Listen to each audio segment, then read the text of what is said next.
ایک شخص نے حضور کی خدمت میں حاضر ہو کے عرض کیا، حضور میں اپنے والدین کی بڑی خدمت کی ہے. اس کو امام حقی نے لکھا ہے. اور جن مراحل سے میں گزرتا رہا ہوں ان مراحل سے میرے ماں باپ گزرے ہیں اور میں نے ان کی خود خدمت کی ہے. آج بیٹے بیویوں پہ کام چھوڑ دیتے ہیں کہ بیوی خدمت کرے گی. احسان دانش کہتا ہے کہ میں نے اپنی بیوی کو ہاتھ نہیں لگانے دیا. میں نے کہا میرے ماں باپ ہے، یہ خدمت اور کوئی حاصل کیوں کرے، یہ تو میں حاصل کروں گا. تو ساری خدمت میں نے خود کی. جس طرح انہوں نے نوالے توڑ توڑ کے میرے منہ میں ڈالے، میں نے بھی حضور ایسے کیا. جس طرح میرے لیے میری ماں رات جاگتی رہی، میں بھی اپنی ماں کے لیے جاگتا رہا. جن مراحل سے میرے لیے وہ گزرے تھے، اتفاقاً میرے حالات، میرے ماں باپ کے حالات ایسے پیدا ہو گئے کہ میں نے اسی طرح اپنے ماں باپ کی پرورش کی ہے اور میں اپنے ماں باپ کی جو ہے وہ میں نے خدمت کی ہے. تو کیا میں نے اپنی ماں کا، اپنے باپ کا حق ادا کر دیا ہے؟ تو حضور نے ارشاد فرمایا، تو نے ایسے ہی خدمت کی ہوگی، لیکن جب تیری خدمت تیری ماں کرتی تھی تو ساتھ ساتھ تیری زندگی کی دعائیں مانگتی تھی. اور جب باپ بوڑھا ہو گیا تھا، ماں بوڑھی ہو گئی تھی، آزاد شل ہو گئے تھے، فالج میں مبتلا تھے، تو ان کے لیے زندگی کی دعائیں تو نہیں مانگتا تھا. تو یہ کہتا تھا اللہ انہیں پردہ دے دے. تیری ماں نے تو کبھی تیرے لیے پردہ نہیں مانگا تھا.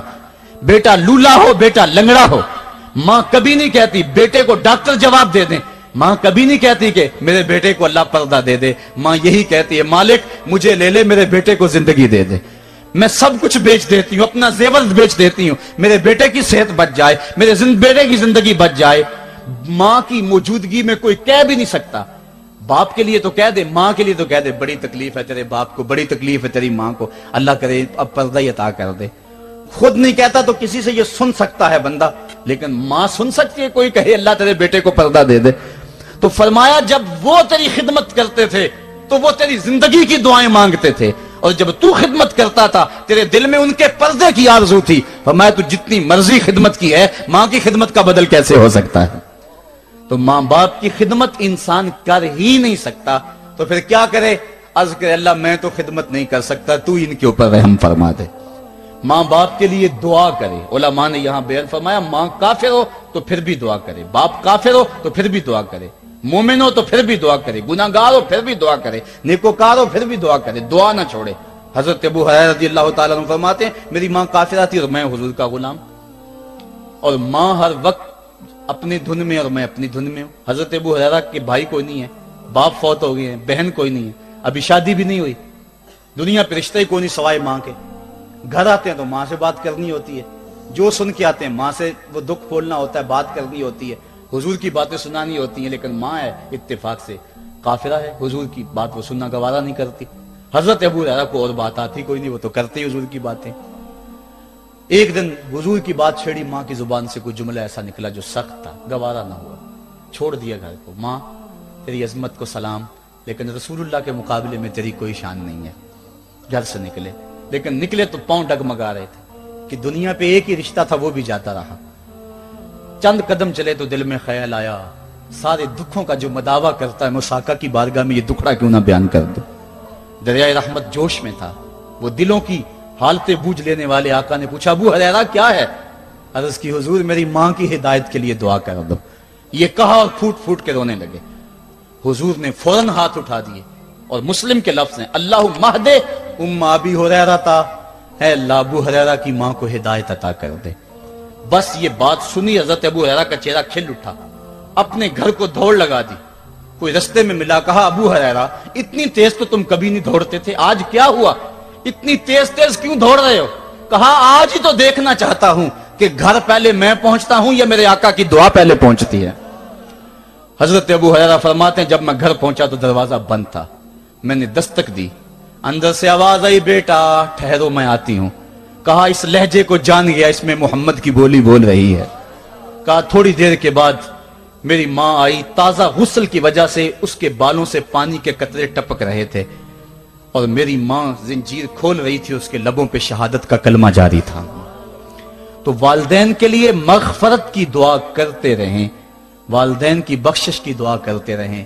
والدین جب دنیا پہ ہوتے ہیں تو اللہ کی رحمت کا گھنا سایہ ہوتے ہیں، لیکن جب دنیا سے چلے جاتے ہیں ان کی قبر سے بھی فیض ملتا ہے اور سکون اور طمانینت ملتی ہے. والدین فوت ہو جائیں تو ان کے حق ختم نہیں ہو جاتے، بلکہ حدیث میں آتا ہے 4 حق ایسے ہیں والدین کے جو مرنے کے بعد بھی اولاد کے ذمہ باقی رہتے ہیں۔ الصلاۃ، ان کے اوپر نماز جنازہ پڑھی جائے۔ دوسرا حق الاستغفار لہم، ان کے لیے بخشش کی دعا کرتے رہی جائے، مسلسل دعا کی جائے بخشش کی ان کے لیے۔ اور ایک روایت میں نے پڑھا ہے اگر کوئی بندہ اس کے والدین حالت ناراضگی میں فوت ہو گئے، والدین ناراض تھے، موقع نہ مل سکا منانے کا اور والدین فوت ہو گئے، تو حدیث میں آتا ہے کہ وہ کثرت کے ساتھ، ایک تو اپنی خالہ کے ساتھ، ماں اگر فوت ہوئی ہے تو باپ ہوئی ہے تو باپ کے بھائیوں کے ساتھ اس نے سلوک کرے، باپ خوش ہوگا۔ دوسرا کثرت کے ساتھ اپنے والد کے لیے استغفار، والدہ کے لیے استغفار کرتا رہے۔ جب کثرت سے استغفار ہوتا رہے گا تو اس کے والدین راضی ہوں گے، اللہ اس کے گناہ کو معاف فرما دے گا۔ دوسرا حق والدین کا یہ ہے استغفار لہم، ان کے لیے بخشش کی دعا کی جائے، حدیث میں آتے ہیں۔ تیسرا حق بر الاصدقاء، ماں کی سہیلیوں، بہنوں اور رشتہ داروں کے ساتھ، اور باپ کے دوستوں، بھائیوں اور رشتہ داروں کے ساتھ اس نے سلوک کیا جائے۔ اور چوتھا حق انجاز الوعد، وعدوں کو پورا کرنا، یعنی ماں نے یا باپ نے جو وعدے کیے ہوئے تھے، مسجد سے کوئی وعدہ تھا، مدرسے سے وعدہ تھا، کسی فلاحی تنظیم سے وعدہ تھا، کسی غریب سے اعانت کا وعدہ تھا، یا ان کا معمول تھا اعانت کرنے کا، تو جو ان کے معمولات ہیں اچھائی کے، ان کو جاری رکھا جائے اور اس سلسلے کو باقی رکھا جائے۔